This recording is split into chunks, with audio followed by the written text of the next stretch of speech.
രാജേന്ദ്രൻ്റെ വീട് പട്ടയഭൂമിയിലാണ് നിൽക്കുന്നത്.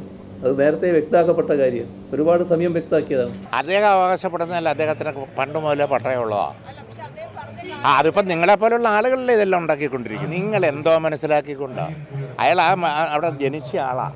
എസ് രാജേന്ദ്രൻ MLA-യുടെ മൂന്നാറിലെ ഭൂമി പ്രശ്നത്തിൽ മുഖ്യമന്ത്രിയുടെയും മറ്റ് CPM നേതാക്കളുടെയും നിലപാടിനെ പാടെ തള്ളുകയാണ് CPI ഭരിക്കുന്ന റവന്യൂ വകുപ്പ്. മൂന്നാറിൽ എസ് രാജേന്ദ്രൻ ഭൂമി കയ്യേറിയെന്ന് റവന്യൂ വകുപ്പ് ആവർത്തിക്കുന്നു. എസ് രാജേന്ദ്രന്റെ പേരിലുള്ള ഭൂമിയുടെ പട്ടയം വ്യാജമാണെന്ന് കണ്ടെത്തിയതായി നിയമസഭയിൽ രേഖാമൂലം നൽകിയ മറുപടിയിൽ റവന്യൂ മന്ത്രി ഇ ചന്ദ്രശേഖരൻ വ്യക്തമാക്കി. മൂന്നാറിലെ വ്യാജ പട്ടയങ്ങളെക്കുറിച്ച് അന്വേഷിച്ച ക്രൈംബ്രാഞ്ച് ADGPയുടെ നേതൃത്വത്തിലുള്ള സംഘമാണ് എസ് രാജേന്ദ്രന്റെ വ്യാജപട്ടയം കണ്ടെത്തിയതെന്ന് PC ജോർജിന് നൽകിയ മറുപടിയിൽ റവന്യൂ മന്ത്രി പറയുന്നു. ഭൂമിയുടെ സർവേ നമ്പർ തെറ്റായി രേഖപ്പെടുത്തിയതാണെന്നും ഇത് തിരുത്തണമെന്നുമുള്ള MLA-യുടെ വാദം ഇടുക്കി ജില്ലാ കളക്ടർ അംഗീകരിച്ചില്ല.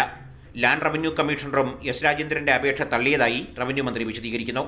എസ് രാജേന്ദ്രന്റെ മൂന്നാറിലെ ഭൂമിയുടേത് വ്യാജപട്ടയമാണെന്ന വാർത്ത മാതൃഭൂമി ന്യൂസാണ് പുറത്തു കൊണ്ടുവന്നത്. മാതൃഭൂമി ന്യൂസ്, തിരുവനന്തപുരം.